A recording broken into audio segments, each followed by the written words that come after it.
you know, these guys, this new quintet, Miles's new quintet, they put the trick in metric modulation. Like, they don't stop at this thing of doubling up the slower 4/4 from the 6/4. A couple times here, and in other times that Ron plays with this idea of metric modulation, he is also regrouping those faster eighth note, the faster quarter note feel that comes from the eighth notes. He's regrouping them into dotted quarter notes of that. Now, I had a friend, again, a great drummer. I got a lot of drummer friends. It's pretty great. A great drummer who I roomed with at Berklee College of Music, his name is Dave Carnes, and he called this idea third time. I don't know if anybody else has ever used that, but it stuck with me. And the idea is that you are, as we say, as we talked about in 6, taking dotted quarter notes and playing one after the other.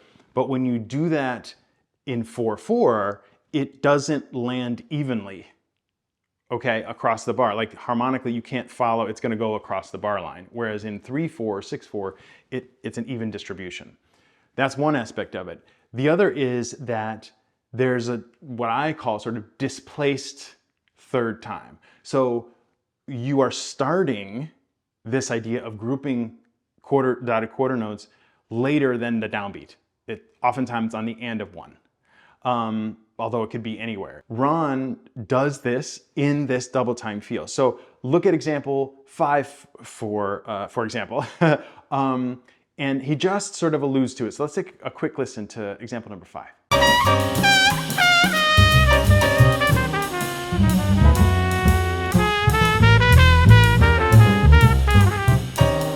And I also think it's pretty strong in example number 12 as well. Let's take a listen to the 12th chorus.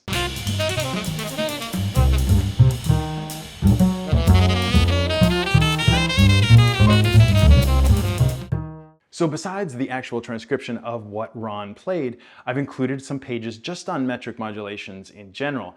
The first couple examples are these double time and half time thing we talked about. And then example 3 is the third time concept introduced that I mentioned Dave Carnes sort of named to me. And so we're just playing consecutive dotted quarter notes and letting it go over bar lines. But you'll notice that after 3 bars, it returns back to the downbeat. So we've really got 3 bars of this before we go back to regular 4/4. So let's take a listen to what that sounds like.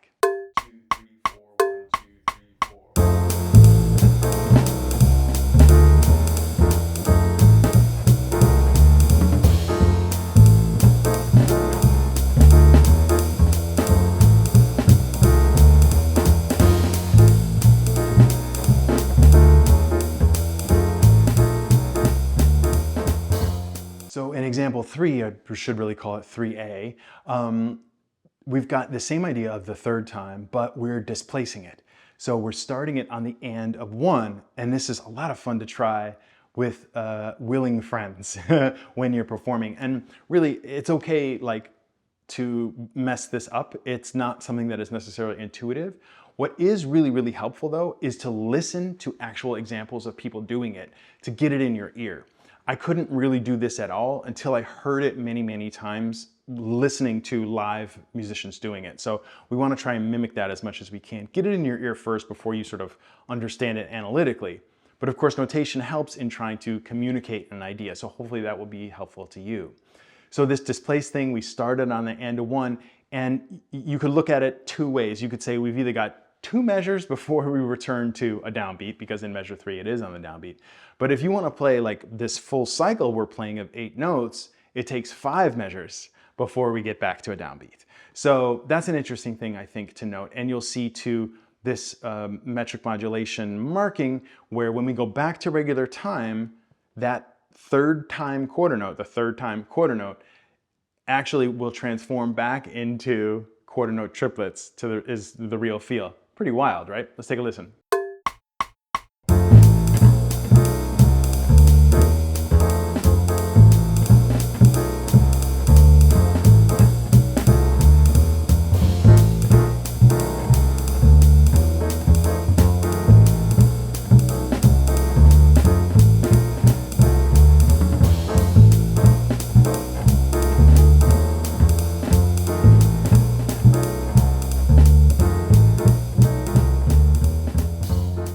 In example 4, this is the closest thing to what I first sort of adopted or you know, I was attracted to in terms of this concept, which is like a triplet-based third time. So the time still feels like it's really moving forward. It's not as slow as the other third time thing.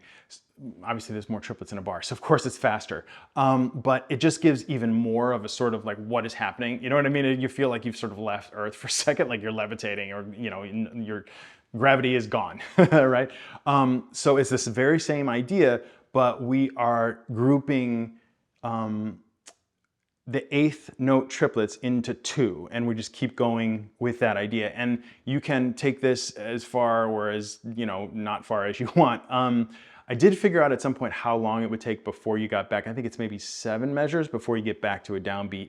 In these examples, I've just tried to illustrate the feel and also play just a couple basic chords to get a sense of what it is like when you put this over harmony. Because not only do we have to compensate for the rhythm, but we have to compensate for our role in playing the chords too, playing notes that match the chords. So it's like another layer of difficulty, right? But that said, in these moments of sort of weightlessness, a lot can be forgiven, and you can sort of omit some chords or so on and so forth, as long as everybody sort of comes back together, everybody's listening to each other, everybody comes back to the same point whenever that happens, and everyone is properly sort of in the form and so on and so forth, then it's fine. Sort of what happens, it's all just reckless fun, which is great. You could certainly write out perfectly like what I tried to do, you know, really fuss over it. You could, but it kind of misses the idea to me of the fun of moving things and just reacting to what's happening in the moment. Let's take a quick listen here to this triplet-based idea of third time.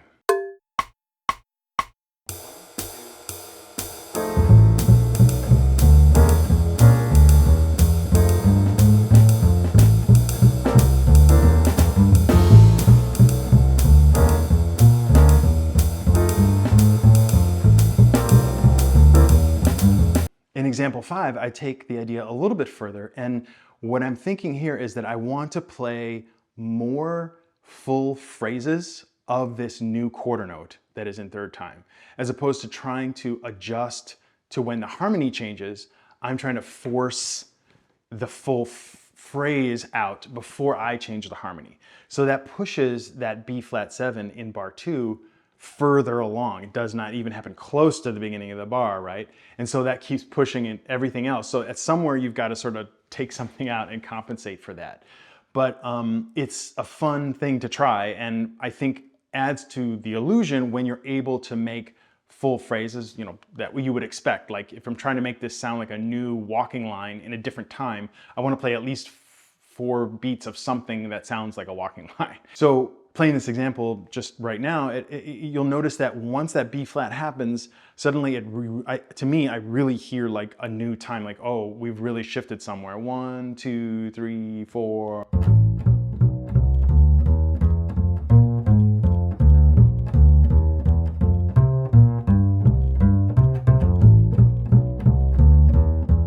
Right, so that middle part,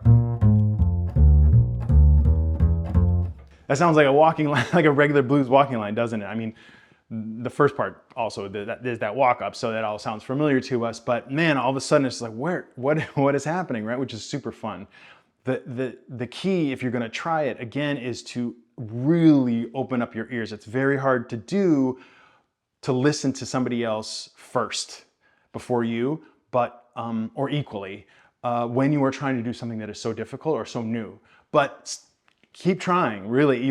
As soon as you get a little bit of it, it's addictive. You really want to keep doing it, and it's super fun. 1, 2, 3, 4, 1.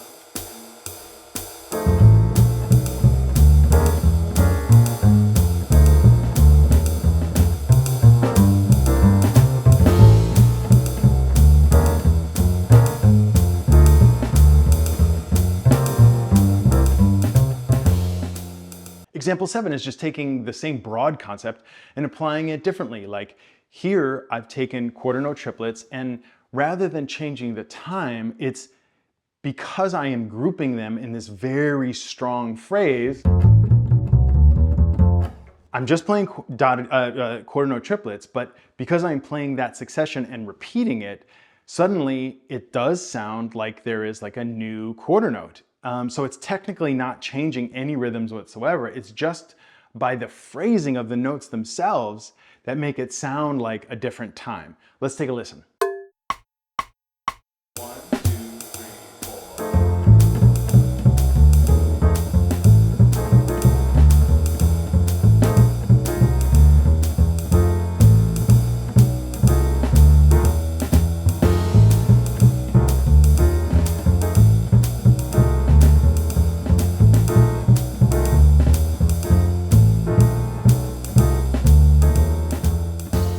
Example 8 is the exact same thing, but just faster. So we're doing eighth note triplets. So it sounds really quite fast walking at this point. But again, it's the strength of the line that is important. You have to be very clear about what you are playing is going to sound like an actual phrase. It can't just be random notes necessarily. I mean, sometimes it can, but to be most effective, it has to sound like a real line to make it work. 2, 3, 4, 1, 2, 3, 4.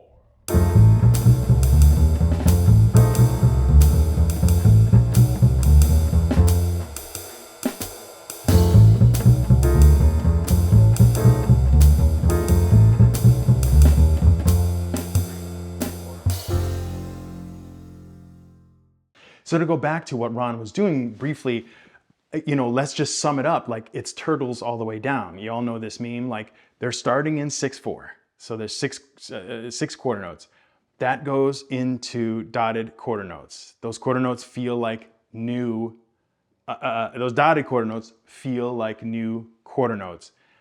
They double that up to make it to a double time feel. So now they're taking those eighth notes from those slower 4/4 and making that into a faster 4/4. And now Ron has taken the eighth notes from that faster 4/4 and grouped them into third time.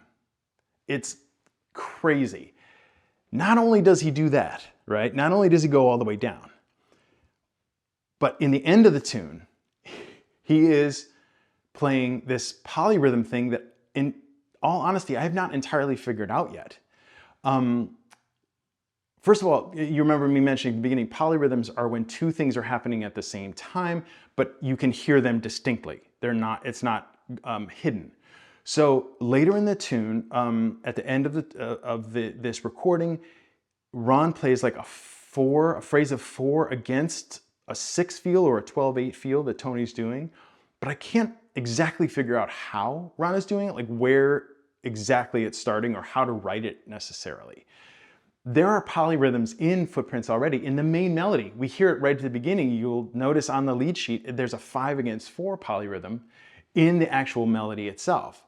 So that's something, right off the bat. But here we are at the end of the tune, and Ron is somehow, as I say, making a 4/6 thing, but it doesn't start exactly on the downbeat, and somehow it works. I think the other members are adjusting to what he's doing when he first starts doing it. Let's take a quick listen to this sort of section. What I did was I included the entire chorus here, because not only does he play this polyrhythm in the chorus, but when the turnaround comes, instead of playing something crazy, he goes back to the original line in the turnaround. Those like, subverting after subverting after subversion after subversion, again and again and again. It's so cool. Let's take a listen.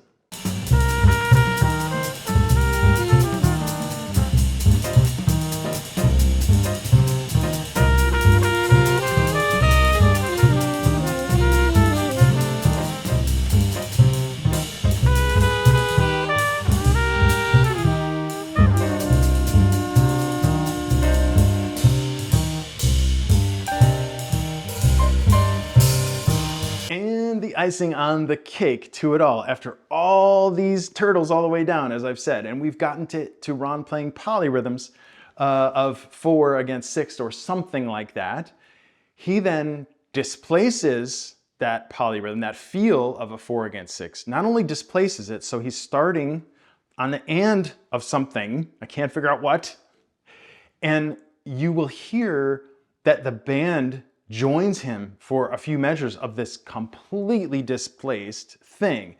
This is where I start to feel we're getting in the area of questioning, do you call any of this a real metric modulation? Because like early on, when they switched to this slow 4/4, things grow from that from Tony playing drums, where he's basically just sort of playing a 12/8 or like an Afro-Cuban thing. It's like all this weird stuff happening that Tony, the genius of Tony. And so what, have we gone to a real modulation, or is it still all implied? Because we do go back to that sort of 6/4 feel or 6/8 feel, whatever you want to call it. We do go back to a triplet feel again and again. So what actually happens?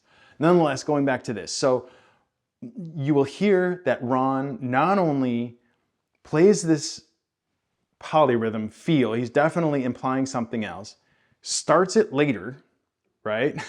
That's one aspect of this section. On top of that, he groups it in 5. He groups the phrase in a group of 5. Like, hey, slow down. Like, we're just trying to process any aspect of this. And the genius groups it in 5. And not just any 5, but takes the actual main bass riff, which are basically 5 notes. If you extract the rhythms from there, there's just 5 notes. 1, 2, 3, 4, 5. 1, 2, 3, 4, 5. 1, 2, 3, 4, 5. 1, 2, 3, 4, 5. Against the other insanity that is happening.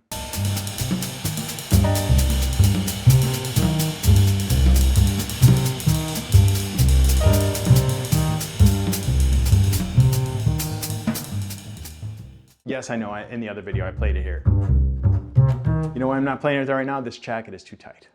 It's a little hard to reach there.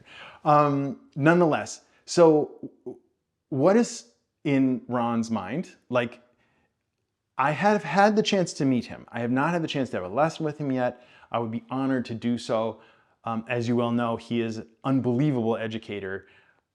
I don't know if he would remember what's going on in his head in this particular moment. There are some great books that he sells on his website that are absolutely phenomenal, and I recommend 1000%. I'll link to those as well now that I think about it. And they sort of try to get into some of this mentality. That some of the books actually have like a flip page where you can see what he played and see the original thing, or see what he played the other time he did it. You can just turn sort of half the page and you can see what's under it. It's so absolutely fascinating. Nonetheless, what is he thinking? I don't know. I don't know how he does it, but it's so inspirational. And I hope that this whole video has been inspirational to you, if not mind-blowing, mind-bending, if nothing else. Thanks for joining me today. I hope that it was helpful for you. Please look below for all those links that I mentioned, and like, subscribe, all that stuff. You know what to do. I appreciate you all watching, and your comments and so on and so forth. Always remember, straight ahead and strive for tone.